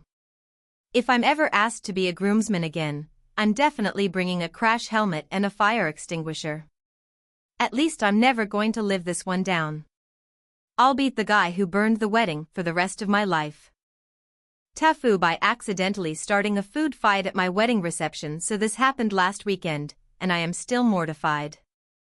IQ 29F, got married to my wonderful husband, 30M, and everything was going great until we hit the reception. What was supposed to be the happiest day of my life almost turned into a total disaster. Let me give you some context. I come from a big family, and my parents have always been known for throwing extravagant parties. Think fancy decorations, a huge guest list, and lots of food. My husband, on the other hand, comes from a much smaller, more laid-back family. His family isn't poor or anything, but they're much more relaxed about these kinds of events, short guest lists, casual dining, and an overall vibe of let's just have fun and not stress about the details. We decided to split the difference for our wedding. The ceremony was beautiful, and we got married at a lovely chapel. But the reception was where things took a turn. We wanted it to be a celebration, not a stuffy banquet, so we went with a big buffet and plenty of different stations: pasta, sushi, a carving station, and a few others. My family was beyond excited, they love a good buffet. My husband's family, well, they weren't quite sure what to think of the spread, but they rolled with it. The first few hours of the reception were fantastic. We had music, people were mingling, and everyone was dancing. But then came the food. It was time for everyone to grab a plate and dig in. The buffet was laid out in a big ballroom area, and we had a huge, long table filled with all sorts of dishes. The mood was casual, and people were grabbing food like it was a Sunday barbecue. Now, here's where things went downhill. My husband's cousin, let's call him Dave, had a little too much to drink. He's the type of guy who can't hold his liquor very well, and by this point in the evening, it was pretty clear he was a few too many beers in. I should have noticed earlier, but hey, it's a wedding, people are having fun, right? Anyway, Dave, being the funny guy that he is, decided to play around and started flinging pieces of sushi at his little sister, Becky. At first, everyone thought it was hilarious. Becky was laughing and ducking, and people started egging him on. I tried to ignore it, thinking, okay, it's harmless, right? Well, that was my first mistake. Dave wasn't done. He then grabbed a piece of pasta from the buffet and whipped it across the room at his other cousin, Sarah. This time, people started to get a little uneasy, but the laughs kept coming. At this point, I wasn't sure if I should intervene. I thought, it's just food, right? It's a wedding, and everyone's having fun. But then the pasta incident opened the floodgates. Someone from my side of the family, an older cousin named Jenny, who's never really shy about sharing her opinions, decided to get involved. Jenny, who's known for being the no-nonsense one, grabbed a big piece of roasted chicken off the buffet and chucked it at Dave. Now, this might sound ridiculous, but the chicken hit him square in the face, and somehow, that was the trigger. Everyone stopped laughing. People started looking at each other with that, oh no, what did we just do, expression. Dave, of course, wasn't having it. He stood there for a moment, clearly stunned, before grinning like a maniac and grabbing a handful of mashed potatoes. It was a snowball effect. One by one, people started grabbing whatever they could and throwing food at each other. Chicken, mashed potatoes, sushi, salad, everything was flying through the air like a scene from a slapstick comedy. And here's where I messed up, I tried to break it up. I really tried to stop it, but instead of calming people down, I panicked and shouted, "Stop it. This is my wedding." Unfortunately, that just made everything worse. The crowd, fueled by alcohol and the chaotic energy of a wedding, thought it was even funnier that the bride was now part of the mess. One of my aunts, who had been sipping champagne all night, threw a slice of cake in my direction. It didn't hit me, but the damage was done. People started grabbing cake and flinging it all around. The photographers were snapping pictures of this food fight mob mayhem. Guests who weren't in on the food fight started running for cover, and I could see some of them whispering, looking mortified. The catering staff was standing off to the side, trying to figure out what to do, but they were basically just watching the chaos unfold like a slow-motion train wreck. Then, my husband, bless his heart, tried to intervene. He's a pretty calm guy, and he thought he could talk sense into everyone. He stood up on a chair and yelled, "Guys, enough. Please stop, or we'll have to leave." His attempt at stopping it only made it worse. Someone lobbed a scoop of mashed potatoes at him, and it hit him directly in the face. He looked so shocked, but then he started laughing.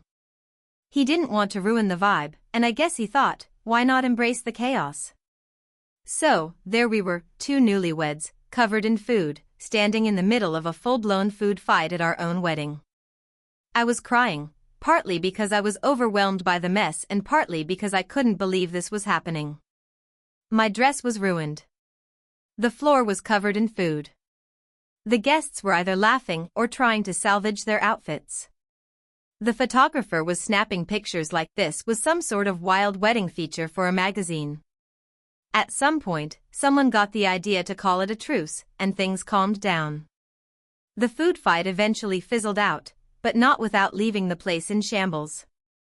I was mortified, especially when I looked around and saw that several people had smeared cake in their hair, pasta stuck to their clothes, and mashed potatoes splattered on their faces.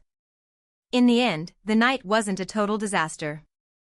We still had our first dance, and people slowly started to clean themselves off, but I couldn't shake the feeling that my wedding had turned into a complete circus. My mom was furious, and my dad was trying to laugh it off, but I could tell he wasn't impressed with the whole scene. My husband and I tried to salvage the evening, but I don't think we'll ever live down the great wedding food fight. To make matters worse, I found out the next day that the whole thing had been recorded by one of the guests and was already making its rounds on social media. So now, not only do I have to live with the embarrassment, but it's also going viral. So yeah, TIFU by accidentally starting a food fight at my wedding reception. It's going to take a long time before I live this one down. TIFU by accidentally breaking up with my girlfriend while trying to be a good boyfriend. So, a little background, I'm a 26-year-old guy, and I've been dating my girlfriend, Emily, for a little over 2 years now. She's incredible, beautiful, smart, funny, and one of the kindest people I've ever met. We've had our ups and downs like any couple, but nothing that ever felt insurmountable. We were living together in a small apartment, just trying to make it work in this crazy world. Now, Emily has always been a bit of a planner. She's the type of person who likes things organized, structured, and with a clear idea of where we're headed. I, on the other hand, tend to be more spontaneous. I'm the guy who'll randomly suggest a weekend getaway or propose doing something out of the blue, without much thought or planning. It's just the way I am, and for the most part, we balanced each other out. A couple of weeks ago, Emily and I had this conversation that started out normal but quickly turned into something I never expected. She'd been talking a lot about future plans as us getting married, having kids, buying a house. She'd casually mentioned some things, like how she wanted to start looking for a house soon, and I agreed that it made sense to at least start considering our options. But I didn't realize that her talking about these things meant she was expecting me to get as excited as she was. I've been thinking about marriage for a while, but I wasn't quite ready to take that step. I hadn't really talked to her about it, because I didn't want to worry her. I figured we had time to figure things out, and I didn't want to pressure myself into something I wasn't 100% sure about. So, that's where we were. One evening, Emily came to me with this big idea. She'd found the perfect house. It was one of those places that looked straight out of a Pinterest board, open floor plan, large kitchen, big backyard, all the things she had been dreaming of. I could see her eyes light up as she told me about it. She was so excited. But there was a small issue. She had already gotten pre-approved for a loan. She was ready to put an offer in. Like, today. And that's when I froze. I knew this moment was coming, but I didn't expect it to happen so suddenly. I had no clue what to say. I wasn't ready to buy a house. I wasn't even sure I was ready to make a lifetime commitment like that. We hadn't even talked seriously about getting married yet. I felt like I was being hit with a ton of bricks, and I didn't know how to react. I didn't want to let her down, but I also didn't want to make a decision I wasn't comfortable with. In a panic, I tried to backpedal and turn the conversation into something lighter. I told her, I think we need to slow down and really talk about this before jumping into anything big like a house. And that's where everything went wrong. I could see her face change instantly. Her smile faded, and her eyes became distant. What do you mean, slow down? You don't think we're ready, she asked, her voice suddenly smaller than usual. No, I just think we need to have a bigger discussion about where we're headed, I stammered, trying to dig myself out of the hole I felt I was sinking into. I don't want to rush into anything before we're both on the same page. I could tell that she didn't take this well, but I didn't realize just how bad it was until she got quiet. Emily went silent for a long time, which was unusual. She's not the type to be silent during a serious conversation. And then, just as I thought she might speak, she said something that made my stomach drop. Maybe you're right, she said softly, looking down at the floor. Maybe I'm moving too fast. Maybe we're just not in the same place. Her words hit me like a punch to the gut. I felt the weight of the situation coming down on me all at once. What do you mean, not in the same place? I asked, trying to keep my voice steady but failing. I want to be with you. No, she interrupted, shaking her head slowly. Maybe we're not meant to be together. Maybe we want different things. And that's when it hit me. She thought I didn't want to be with her. She thought I was rejecting the idea of building a life together. I tried to explain, to tell her that it wasn't that at all. That I loved her and wanted to build a life together, just not at the speed she was going. But she wasn't hearing it. She was already emotional, and her face was turning red with frustration. I kept trying to explain that I wasn't saying no to the future, just that I wasn't ready for all the big steps yet. I didn't want to ruin our relationship over something like this, but she was already pulling away. I don't think I can keep going if we're not on the same page, she said, her voice cracking. That was it. The words I never thought would come out of her mouth. I think we should break up. I stared at her, completely stunned. My mind was racing, and I was fighting to hold back tears. I didn't know what to say. I couldn't believe this was happening. It felt like the ground had been pulled out from beneath me. No, Emily, please, I reached out to her, but she pulled away, shaking her head. I need space, she said, her voice barely audible now. I need to figure out what I want, and I can't do that with you right now. And just like that, she was gone. Not physically, but emotionally. The woman I had loved for over 2 years was slipping away, and I had no idea how to stop it. The next few days were a blur. I spent my time in a fog, not knowing what had just happened or what to do. She moved out a few days later, saying she needed time to think, and I just let her go. I didn't know how to fix it. I tried texting her, calling her, but she wouldn't answer. I couldn't get through. The worst part? I hadn't even realized I had accidentally broken up with her. My attempt to slow things down had made her think I wasn't committed to the relationship at all. I was trying to be responsible, to make sure we didn't rush into something we weren't ready for. But instead, I made it look like I was pulling away. Now, I'm stuck. I'm sitting here, looking at the apartment we once shared, and wondering how the hell I let it get to this point. I didn't mean for any of this to happen. I just wanted to slow things down, but I guess I did the opposite. And now, I don't know how to fix it. I miss her so much, and I hope she'll come back.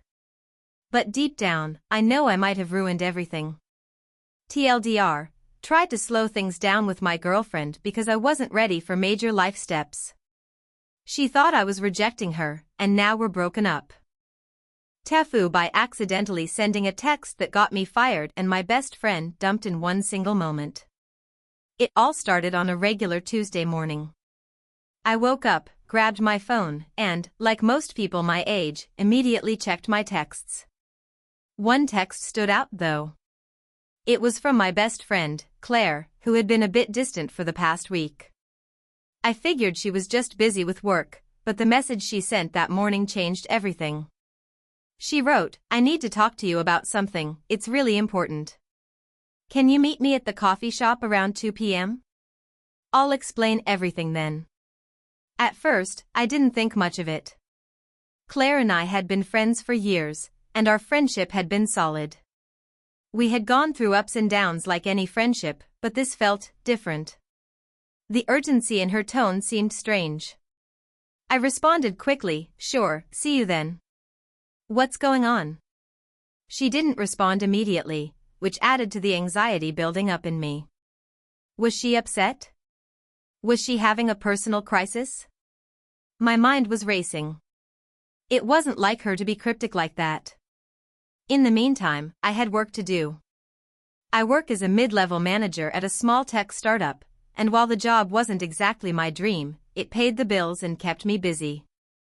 I was at my desk when I received another message, this one from my boss, Mr. Thompson.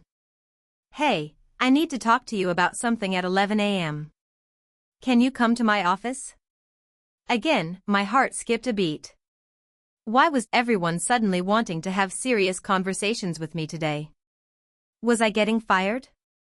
Was I in trouble for something? I didn't know what to think. I got to my boss's office at 11 and sat down across from him. Mr. Thompson is a tall, imposing figure with a no-nonsense demeanor, so when he looked at me with a serious expression, I started to panic. "Look, I don't know how to say this, but we need to make some cuts," he started. "We're downsizing the team, and, unfortunately, your role has been eliminated." I couldn't believe what I was hearing. I've been with the company for nearly 5 years, and this was completely out of nowhere. I'd heard rumors of layoffs around the office, but I never thought it would happen to me. I tried to keep my composure as best as I could, but I could feel the color draining from my face. "Do you want me to pack up my things?" I asked, trying to stay calm, but my voice cracked a little. Mr. Thompson nodded. "I'm afraid so. You'll be getting a severance package, and HR will walk you through the details. I'm really sorry, but this decision is final." As I left the office, a wave of disbelief washed over me. I had just been fired. After everything I had done for that company, after all the late nights and extra effort, they just let me go like that. I had no idea what to do next. My mind was racing, and I felt completely lost. But there was no time to dwell on it. I had a meeting with Claire in an hour. I decided to head to the coffee shop early, needing something to do to distract myself. When I arrived, I found a quiet corner to sit and wait for Claire. I couldn't stop thinking about what had just happened. My mind kept running in circles. What was I going to tell my family? How was I going to explain this to anyone? What about my bills? What if I couldn't find another job? The questions kept piling up, and the anxiety only grew. Claire arrived a few minutes late. She looked stressed, and there was a certain tension in the way she walked that made me nervous.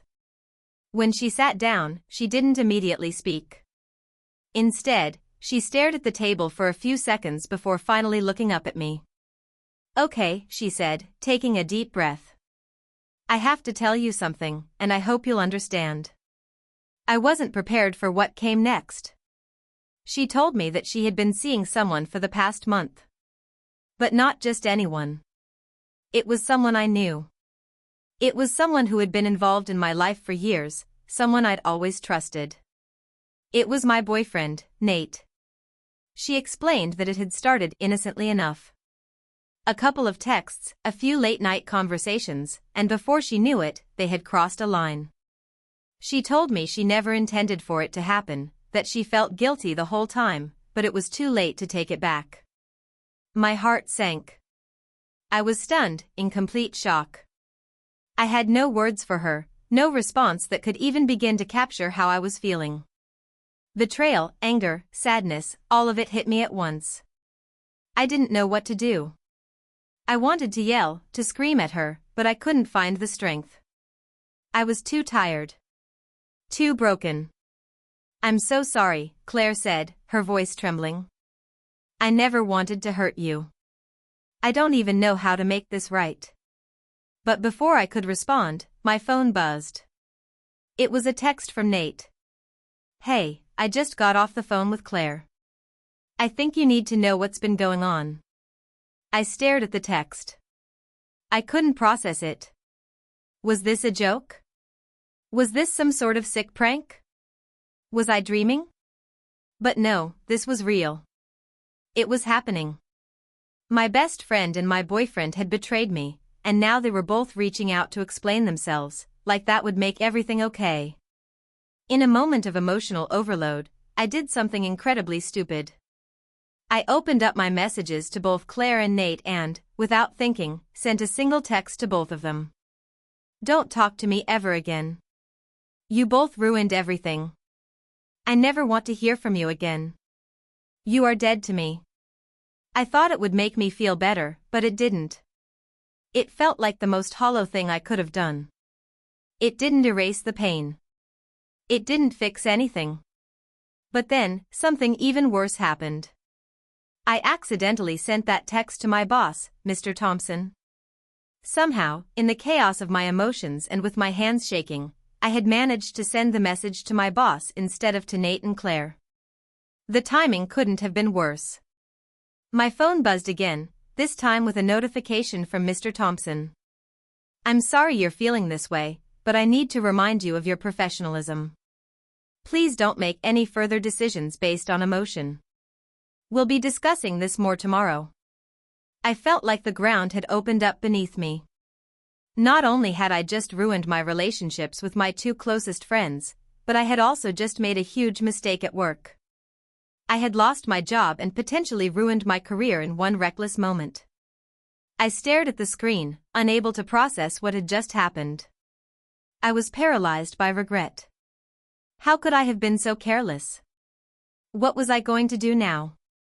It felt like everything in my life had unraveled in a matter of hours. In the end, I spent the rest of the day in a daze, unable to fix the mess I had made. I learned the hard way that sometimes, the consequences of a single, impulsive action can be far-reaching and devastating. But looking back now, I realize that, in a strange way, it was a wake-up call. I had to rebuild from the ground up, and that journey started with learning to pause before reacting. That day, I learned the hard way: don't let your emotions dictate your actions, because sometimes they'll ruin everything. TIFU by trying to fix my dishwasher and accidentally flooding my kitchen, basement, and almost the entire first floor of my house. So, let me start by saying I'm not exactly a handyman. My skills in fixing things are limited to basic tasks like changing a light bulb or tightening a loose screw. But, for some reason, I decided that I could repair my dishwasher when it started acting up. I figured, how hard could it be? I watched a few YouTube videos, read some forums, and thought I was ready to take on this job. The issue was simple enough: the dishwasher wasn't draining properly. After each cycle, there would still be water left in the bottom. I'd tried running it multiple times, hoping it would fix itself, but it only seemed to get worse. So, I decided to do what any normal, well-meaning but totally unqualified person would do. I opened up the dishwasher to inspect it myself. First, I pulled out the bottom rack and saw that the drain area was a bit clogged with food particles. No big deal. I grabbed a sponge and started cleaning it out. But, as I got deeper into the machine, I started noticing a lot of standing water under the dishwasher. At this point, my repair instincts kicked in, and I thought, maybe there's a clog in the drain hose. This was the first of many terrible decisions I was about to make. I turned off the power to the dishwasher and started pulling on the drain hose under the sink. But I quickly realized that the hose was more complicated than I had anticipated. There were a lot of parts and connections, and I had no idea what was going where. Naturally, I panicked. So, like any responsible person who doesn't want to deal with consequences, I just started yanking at the hose and pulling it free, not thinking about what could go wrong. At first, nothing happened. The hose came loose, and I thought, okay, cool.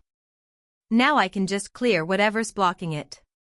But as soon as I disconnected the hose from the sink drain, water started pouring out. A lot of water. I'm talking an entire dishwasher's worth of water, plus whatever was still sitting in the hose. It was like a small flood, and it was coming at me fast. I jumped back, trying to stop the water from spreading, but it was too late. The kitchen floor quickly became a mini swimming pool. I grabbed some towels, shoved them around the edges, and started panicking. In my panic, I thought maybe I could use a mop to get the water under control, but the mop just spread the water further. Now, here's where things took a turn for the worse. Instead of thinking clearly and turning off the water supply or calling a professional, the things that a sane person would do, I decided to try to reattach the hose as quickly as possible.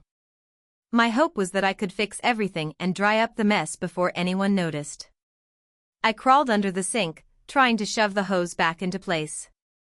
But while I was under there, I somehow managed to knock something loose. That something turned out to be the water supply line for the dishwasher. I wasn't sure at first, but I started hearing a hissing sound, and when I looked, I saw water spraying everywhere. I pulled my head out from under the sink, drenched, and realized I had caused a much bigger problem. Water was shooting out from the line, and I couldn't figure out how to stop it. I rushed to the shutoff valve under the sink, but it was stuck. Panic set in. I tried to twist it harder, but all I was doing was getting myself wetter. Eventually, I realized that I was in way over my head. I did what any sensible adult would do at that moment: I called my dad. He's one of those guys who knows how to fix pretty much anything. I gave him a quick rundown of the situation, and he told me to hang tight and not touch anything else until he got there. Of course, by the time my dad showed up, the water had already spread. It wasn't just in the kitchen anymore. The water had seeped through the floor, down into the basement, and was now pooling in the lower levels of my house. We have hardwood floors, so water had already started warping the wood in the kitchen, and the ceiling in the basement was getting damp. The whole first floor of my house was essentially a waterlogged disaster zone. My dad immediately went into problem-solving mode. He turned off the water supply at the main valve and started checking for leaks. Meanwhile, I stood there, utterly defeated. I had no idea what to do next. My dad went to work, and I started grabbing every towel, rag, and old blanket I could find to try and soak up the water. But with every towel I put down, it seemed like more water kept pouring out from the walls and floorboards. After hours of mopping, wringing, and trying to dry things out, we finally got the flow of water under control. But the damage was already done. The basement was soaked. The kitchen floor was ruined. The ceiling was sagging in spots, and we were now dealing with an insurance claim that was going to take forever to process. To top it off, the dishwasher still wasn't fixed. At this point, I was just exhausted, embarrassed, and honestly, kind of pissed off at myself. How could I have been so naive to think I could handle something like this on my own? I'd essentially turned a minor inconvenience into a major disaster. My dad just shook his head and told me that next time, I should call a professional. The good news is that we managed to stop the flooding before it got any worse, and we were able to get the insurance claim started.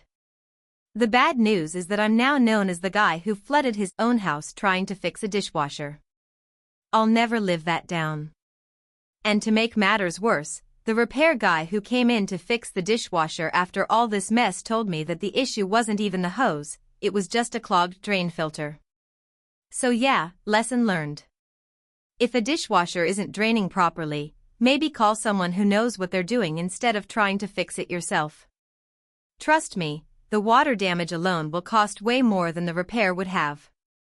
TLDR, tried to fix my dishwasher, ended up flooding the kitchen, basement, and the first floor of my house. Now I'm dealing with water damage, insurance claims, and the embarrassment of being the guy who flooded his own home. TIFU by thinking it was a good idea to propose to my girlfriend at the zoo. I had been planning it for months. The perfect day, the perfect moment, the perfect setting. I had convinced myself that this would be a magical and unforgettable proposal. After all, who doesn't love the zoo, right?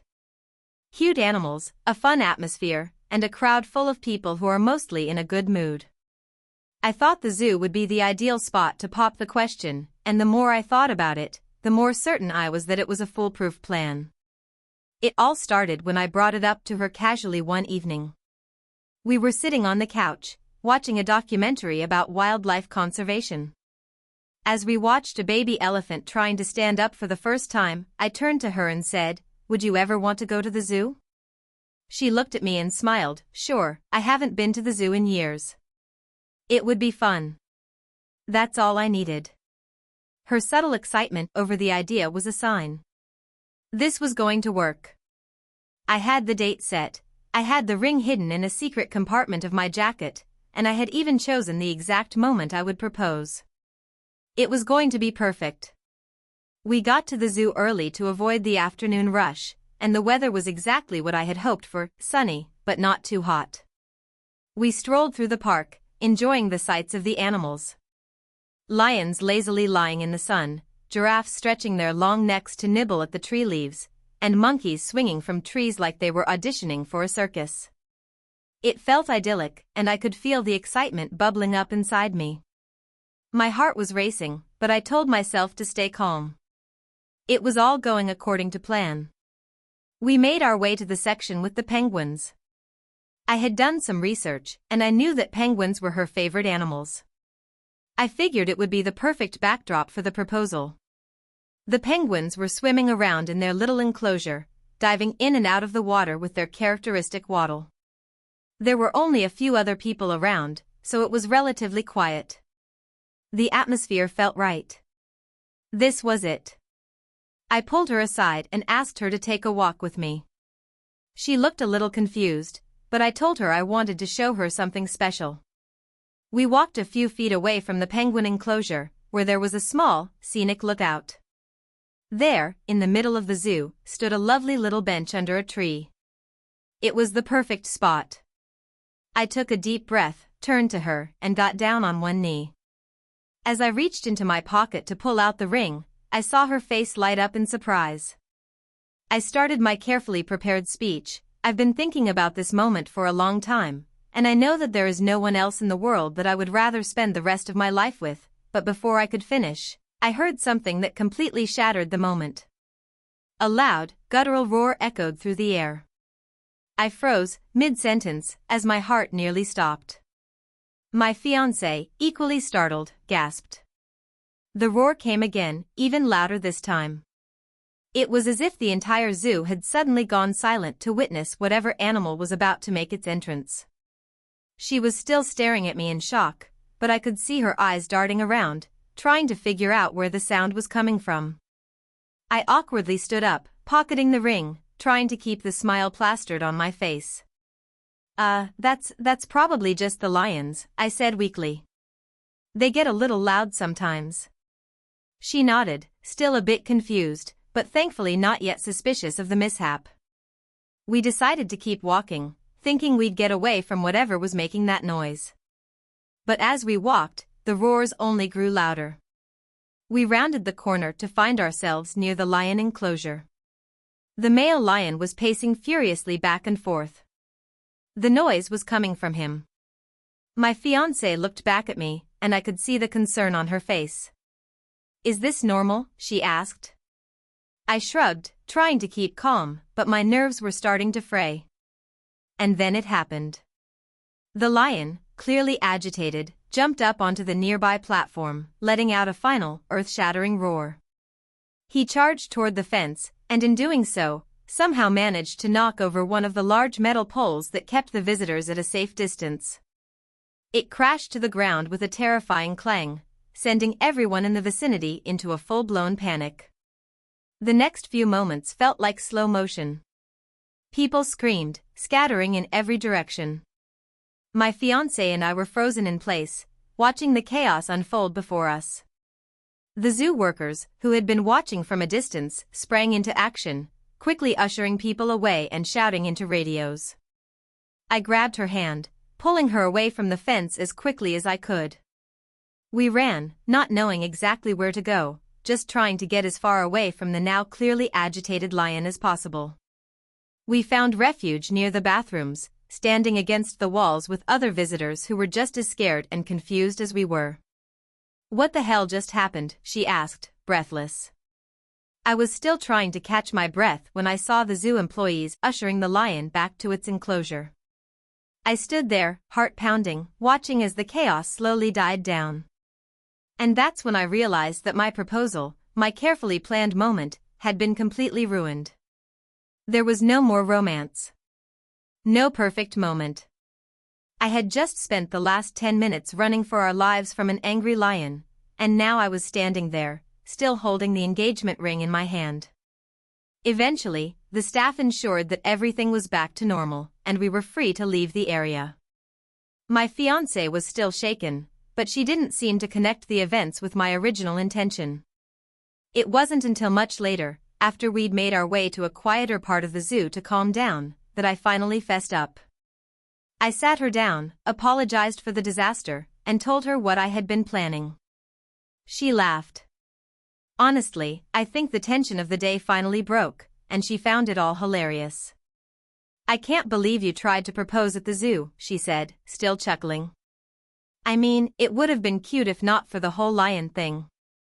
We ended up leaving the zoo soon after, my proposal plans completely shot. We didn't even stop at the penguin exhibit again. But later that evening, over dinner, I tried again. This time, it wasn't in front of penguins or lions, it was in the comfort of our own home, where I managed to propose without any interruptions. And thankfully, she said yes. But every time we tell the story now, it's always about the day I tried to propose to her at the zoo, and the lion that almost ruined everything. It's a day we'll never forget, but not for the reasons I had hoped. TLDR, planned to propose to my girlfriend at the zoo, but an angry lion caused chaos and ruined the moment. Still managed to propose later at home, and she said yes. TIFU by accidentally ruining my friend's wedding, and now I'm banned from ever showing up at any future gatherings. I've always thought of myself as a pretty good friend. I'm the type who always shows up on time, remembers birthdays, and does my best to support my friends whenever they need me. But, as it turns out, no one's perfect, and apparently, I am really not perfect when it comes to weddings. It all started when my best friend, Sarah, announced she was getting married. Now, Sarah and I go way back, like, since we were in diapers. We've been through thick and thin together, from high school drama to college breakups, and even a random trip to Vegas that we never speak of. So, naturally, when she asked me to be a bridesmaid, I was over the moon. Not only did I get the privilege of standing by her side on the biggest day of her life, but I also got to wear a fancy dress and pretend like I was more glamorous than I actually am. The wedding was set for the spring, and everything seemed to be falling into place. The venue was gorgeous, the decorations were stunning, and the guest list had all of our closest friends and family. The only thing left to figure out was the wedding timeline, which Sarah and I had gone over 1,000,000 times. In fact, the whole process was almost too smooth, so smooth that I thought I could coast through without any problems. Famous last words. It was the day of the wedding, and I woke up with butterflies in my stomach. I hadn't been this excited for an event in a long time. I did my makeup, my hair, and slipped into the absolutely stunning bridesmaid dress Sarah had picked out. My phone buzzed with a message from her that read, "Remember, don't be late. I need you to be there by 2 for photos." I was all set to leave, but I noticed my phone was running low on battery. No big deal, I thought. I'd charge it in the car while driving to the venue. So I grabbed my purse, made sure I had all my things, and left the house. On the way there, I made a quick stop at Starbucks because, well, I couldn't face the day without my caffeine fix. I parked in the lot, grabbed my coffee, and was feeling pretty proud of myself. I was running just a tiny bit late, but I figured I'd make it in time, plenty of time for photos, right? Wrong.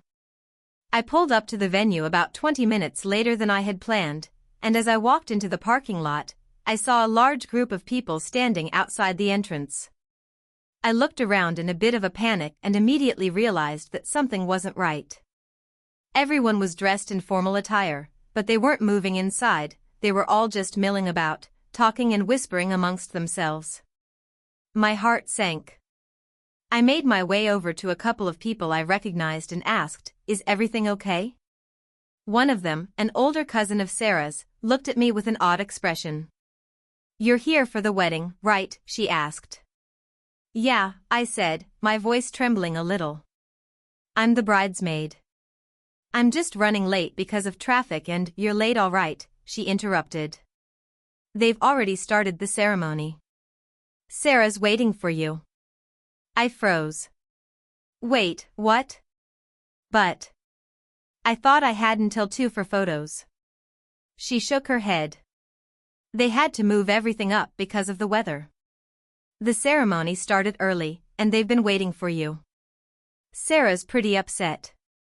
I was suddenly in a full-blown panic. My mind raced as I tried to process what was happening. How had this happened? Why hadn't anyone told me? I rushed inside, trying to avoid making a scene as I sprinted down the aisle to the back of the room. I could see Sarah at the front, standing next to her soon-to-be husband, Mark. Her face was locked in an expression I had never seen before, part disbelief, part frustration, and a lot of disappointment. My stomach dropped.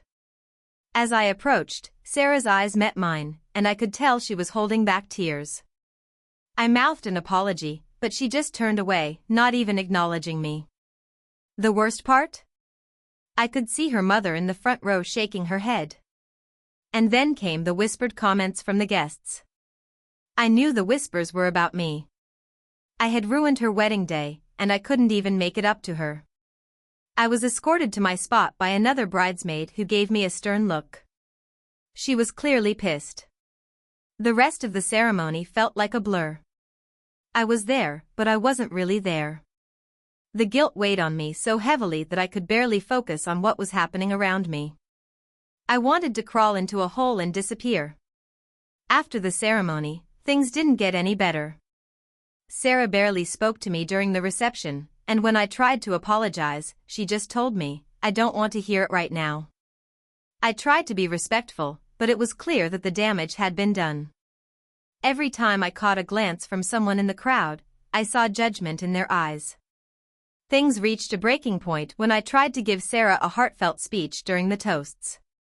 I stood up, glass of wine in hand, and started talking about how much Sarah meant to me and how happy I was for her. I thought maybe this would be my chance to make amends. But I was so nervous and uncomfortable that I started rambling. I could hear people laughing under their breath, and I just kept talking, trying to fill the awkward silence. Then, in a moment of pure panic, I accidentally spilled my entire glass of wine on Sarah's dress. I froze. The look on her face was absolutely devastating. She didn't say anything, but I could see the hurt in her eyes. I was a walking disaster, and I knew I had officially crossed the line. After that, Sarah's mother pulled me aside and gave me a piece of her mind. She was fuming. She told me that I had ruined Sarah's special day and that I wasn't welcome to attend any future family events. I stood there, dumbfounded, as she scolded me. I tried to apologize, but she wouldn't hear it. By the end of the night, Sarah was gone, she and Mark left early, and most of the guests followed suit. I stayed behind, cleaning up what little I could, hoping I could somehow fix things. But deep down, I knew I'd lost my best friend for good. Since then, I haven't heard from Sarah. I've reached out multiple times to apologize, but she hasn't responded. I don't blame her. I completely understand why she's angry, and I feel like an idiot for letting everything go so wrong. Now, I'm not even sure if she's still married. I'm not sure if she even wants to see me again. All I know is that I ruined her wedding day, and the fallout from it has left me with a hole in my heart that might never heal. So, yeah. I fucked up.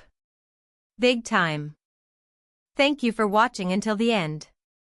If you enjoyed this video, don't forget to like and subscribe to the channel so you won't miss new videos. Also, leave a comment, I'd love to hear your thoughts. Your support and engagement mean a lot to me. See you in the next video.